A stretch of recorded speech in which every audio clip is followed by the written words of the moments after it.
Hey, welcome back to another video. So you might have noticed in my recent videos that I've started to include more guitar playthroughs. I've been playing guitar for about 8 years now. But honestly, I have to say that picking up the guitar is one of the best decisions that I've ever made. One of the things that I do regret though is the fact that I haven't practiced that much. I've procrastinated a lot over the years. There were so many times where I felt too busy with work or with school, so I just didn't pick up the guitar. Now, if you find yourself in the same situation and you want to end procrastination once and for all, I highly suggest you check out my Patreon membership page. We have a 14-day guitar procrastination challenge that starts on June 28th over there. I have arranged a couple of these challenges during the past few months and people love it. I ended up taking Lee's guitar challenge. I've been playing every day, I've been improving a lot. I really like this challenge because I got to see my progress and the other guy's progress on video. It was a pretty good experience for me. Doing Lee's challenge was a big help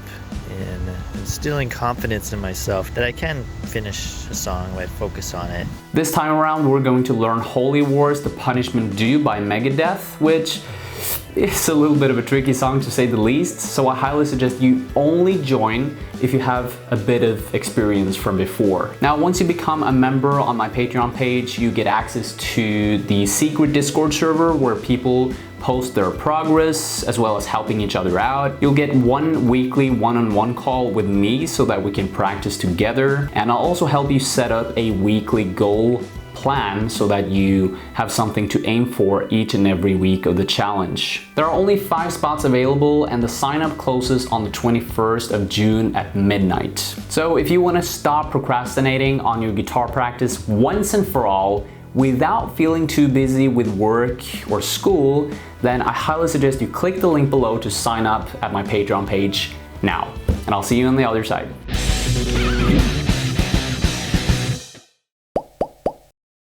The Osees are an American rock band formed in San Francisco, California in '97. John Dwyer is considered the key member throughout the band's lifespan, taking on the role as a multi-instrumentalist and vocalist. But most of the time you'll see him with the guitar over his belt buckle, like a member of the Beatles from an alternate universe. The band name is a phenomenon of its own. Dwyer has continuously changed the spelling, turned it into an acronym, and despite this, the band has managed to retain a sense of familiarity over time. Osees was originally Dwyer's outlet for home recordings. With time, it grew into a serious project with a multitude of band members and more album releases than you can count with your fingers and toes.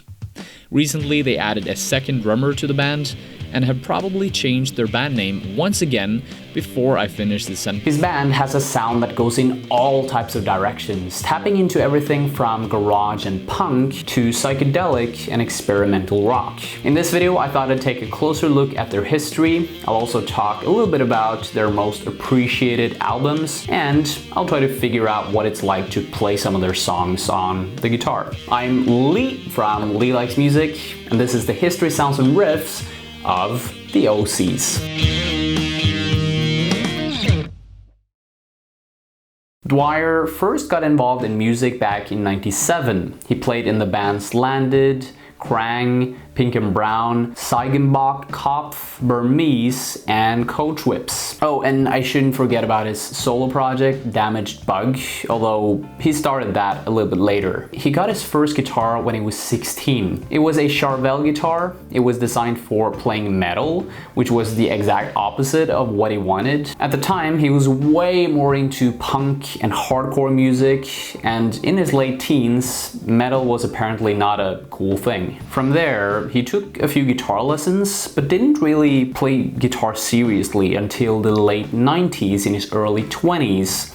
That's when he started to play consistently. In his own words, he's a late bloomer in music. But he was interested in art early on though, particularly drawing. Growing up in Providence, Rhode Island in the 70s, Dwyer was lucky enough to have parents that supported him in his artistic endeavors from a young age. His dad was a mechanic, his mom was a secretary at a university, both with a close bond to the hippie movement of the 60s. Whenever they were busy with work, Dwyer would be at home and pass the time by drawing. His uncle was an art teacher, and so he was an instrumental figure for his art endeavors, leading him to create a myriad of posters and album artwork in tandem with music at a later time. I wanted to go to RISD, which is the Rhode Island School of Design, but it was extraordinarily expensive and my family couldn't afford it, and I was frankly just too lazy to work on getting scholarships. Right. And then I started learning how to do all the stuff I wanted to do through people I knew that went to the school. He quickly learned that having a band was a risky thing. It didn't exactly put food on the table as consistently as a more conventional job. Do you want to catch some footage of the amazing beach flower I found? Look at that. Really rare. It's out of season. You know, they're edible. It's like a cacti. Yeah, it's a succulent. But he decided to take the risk nonetheless because he didn't want to do anything else. So he buckled up for the ride and learned at every turn. He didn't know where to play, so he learned how to set up his own DIY shows. He reached out to several labels, but none of them wanted to sign his band, and so he created his own label. He didn't have the money or even the need for someone to create album covers because he was able to do that himself as well. The fact that he's so resourceful, patient, and adaptable is really inspirational. I think a lot of people that are seeking to create a career in the music industry themselves can really take a lot of inspiration and knowledge from studying his career.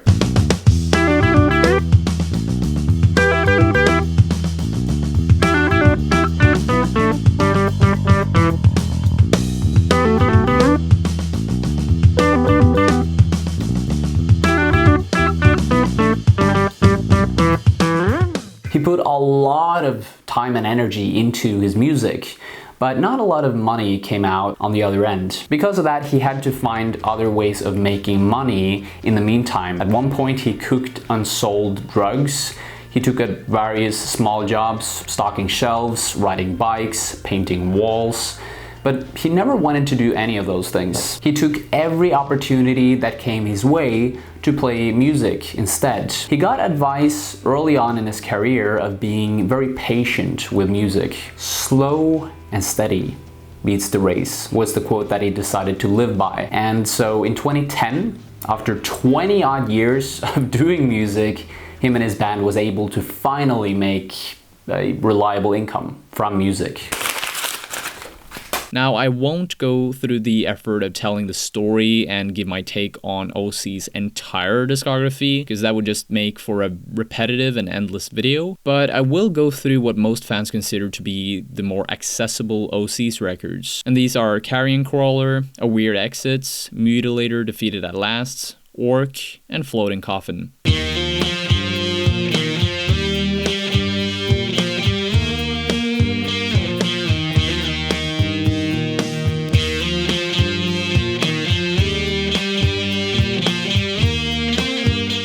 When I listened to Carrion Crawler, The Dream for the first time, I was surprised about how similar their sound is to King Gizzard. Dwyer uses this looping guitar pedal to create this fast and repetitive guitar sound.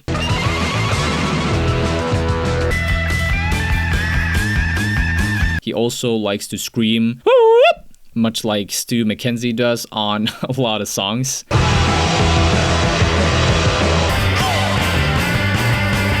And I think Osees is the band that was recommended to me the most after I published my video on King Gizzard, so there's definitely a connection both in terms of sound and fans in my point of view. On another note, 2 of King Gizzard's albums have been released through Castle Face Records, Dwyer's own record label. So with that being said, there's no doubt in my mind that there's an overlap here.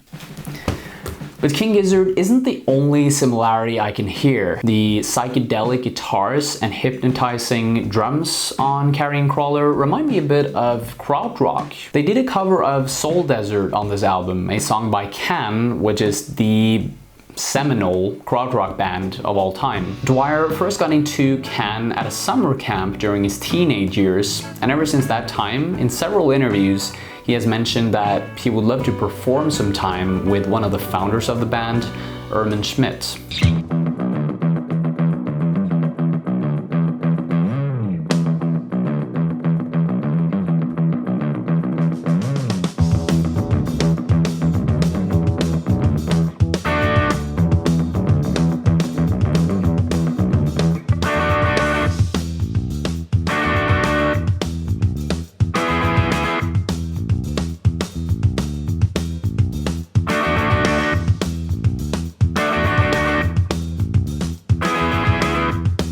Carrion Crawler, A Weird Exit, and Mutilator are all albums that I feel relate to each other a lot in terms of sound. There's an emphasis on garage, psychedelia, and krautrock, but a few times here and there you also get to dip your deep into the deepest deep. There's a little bit of blues, there's a little bit of this and that, some classic rock here, some pure punk over there. It adds up to a very versatile experience. Now, out of these 5 albums, I like Orc the most, simply because it's the one with the most variety in sound. You have some of the band's greatest guitar hooks, like on Jettisoned, for example. Other songs, like Keys to the Castle, reminds me of Pink Floyd, with an evolving landscape of music that goes from loud to quiet, and then back again. Orc, yeah, it's definitely my favorite.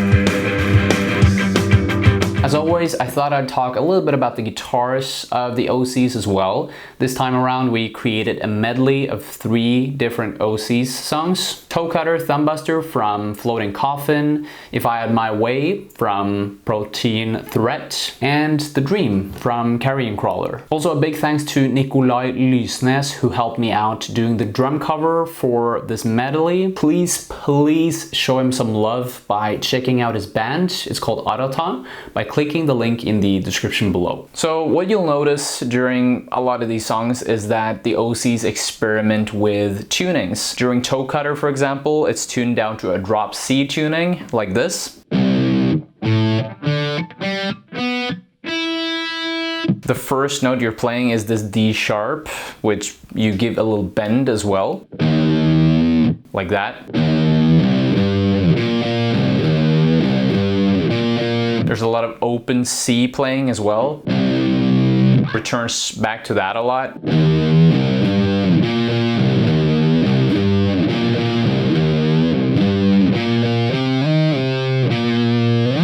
It's a really slow and sluggish riff, but I don't know, I like it. Now the next song, If I Had My Way, is tuned a little differently as well. You tune the C down even lower to a B. As you can hear, I changed the settings of my amp so that the tone is more clean. It also has the slapback effect on it. Slapback or spring reverb, I don't really know the difference, but it's one of those things at least. The tricky part about this riff is that you're supposed to mute with both your left and your right hand. So you play a lot of open strings, like the open B string is played a lot. And you have to play it like this, so you mute the strings like that instead of playing it open. You have to mute it. So if you want to improve your rhythm, your timing, and your muting technique, this is a great song to practice that.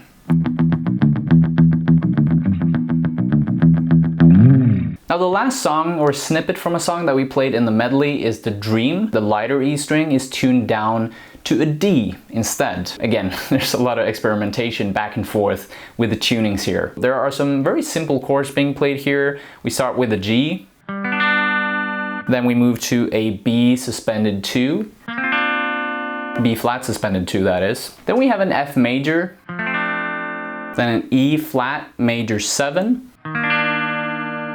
then an F6 suspended, and then back to the G that we mentioned earlier on.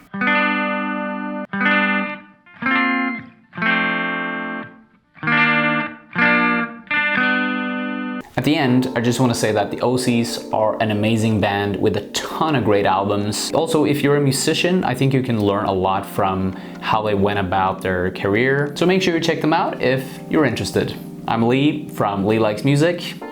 Cheers. Thanks for watching.